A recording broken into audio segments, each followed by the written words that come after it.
In the late 20th century, there is strong optimism the world over that nuclear power will provide a cheap and endless source of energy. It is hands down the most efficient way of doing so. But if it is not respected, the consequences can be catastrophic. The 26th of April 1986, the USSR, Ukraine, the Vladimir I. Lenin nuclear power station. Nicknamed Chernobyl Power Station due to its proximity to the city of Chernobyl, a long overdue safety test is due to be carried out on one of the plant's reactors by the night shift. Although they are less experienced than their day shift colleagues who were initially meant to carry out the test, they are still qualified nonetheless. The test has been attempted 3 times previously but was not successful. They need to get it right. Chernobyl is a nuclear power plant comprising of 4 RBMK reactors, providing approximately 10% of the country's electricity, including that for the capital, Kiev. Construction of the plant first began in 1972 and was brought online in phases. If completed, it would have been the biggest nuclear station in the world. A nuclear power station works by using nuclear materials such as uranium and plutonium as a fuel source. This material is contained within metal containers and named fuel rods. Hundreds of fuel rods are immersed into water. The heat given off by the fuel rods creates steam, which is used to spin a turbine, generating electricity.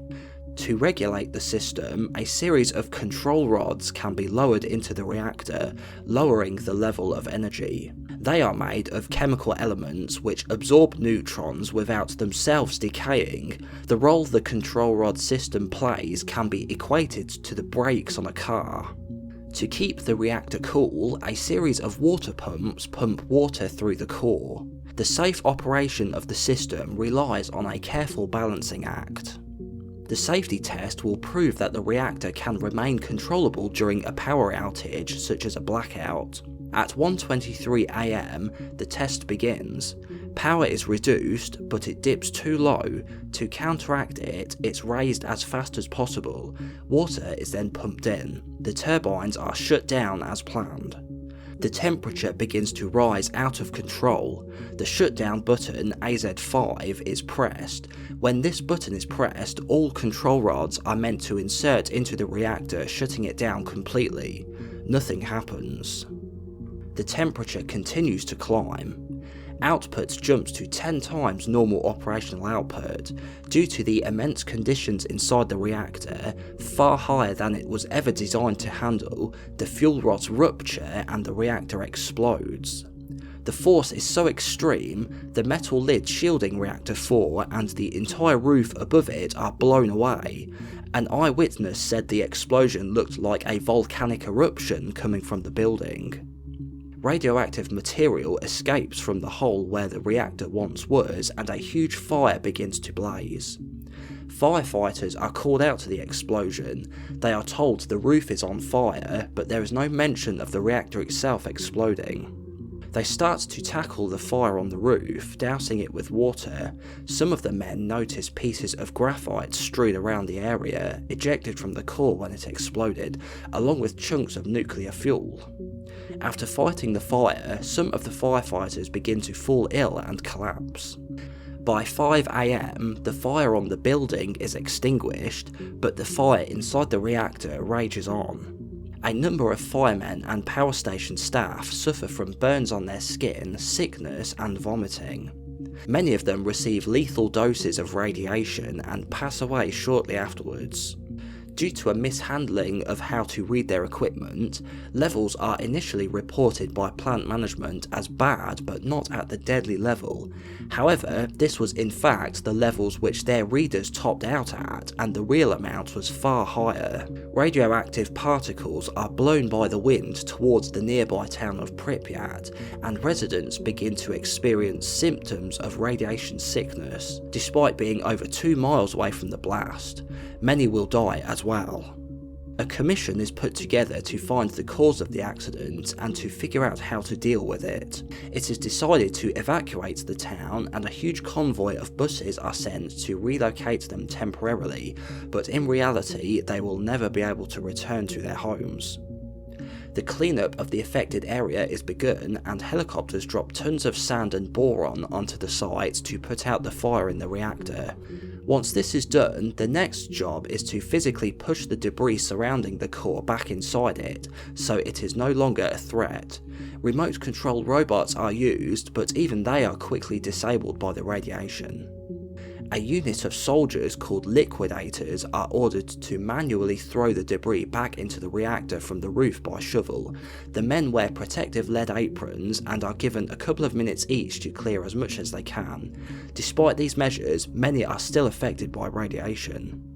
To prevent the nuclear fuel leaching into the ground, a team of miners dig below the reactor and a huge concrete slab is laid underneath, acting as a barrier to protect the earth and groundwater.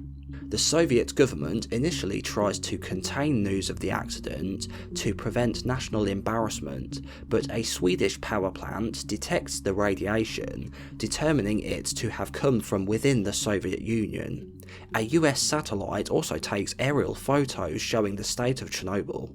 The Soviets are forced to disclose what's happened to the entire world.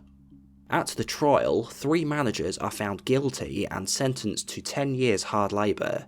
Also blamed are an institutional disregard for safety and a design flaw in the RBMK, where the graphite-tipped control rods could cause a surge in the reactor, where hitting the shutdown switch could produce the opposite effect. The quote-unquote official death toll produced by the Soviets states a mere 31 fatalities, but other estimates put the number in the thousands. The sarcophagus, a concrete and steel structure to entomb the reactor and reduced radioactive dust being released, is built around Reactor 4, and an exclusion zone of 30 kilometers set up around it. Visitation to the site is allowed but strictly regulated. In 1991, the Soviet Union would collapse and Ukraine would become independent again. A more robust shelter is commissioned, dubbed the New Safe Confinement, and is completed in 2017, encasing it in a massive shelter and facilitating the disassembly and decommissioning of the reactor. The legacy of Chernobyl would live on in the minds of those who experienced it firsthand and the sweeping reforms it brought to the industry.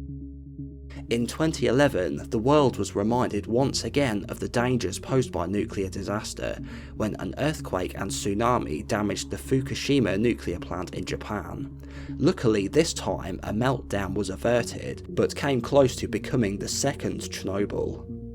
With the modern day push away from coal-fired power plants and towards so-called green and sustainable energy, may nuclear power soon see a resurgence worldwide? If so, due to the lessons learned from Chernobyl, a disaster of this magnitude should hopefully never happen again. Make sure you give this video a like for the time and effort it took to make, and become a subscriber so you don't miss when I next upload. Thanks for watching, and I'll see you next time.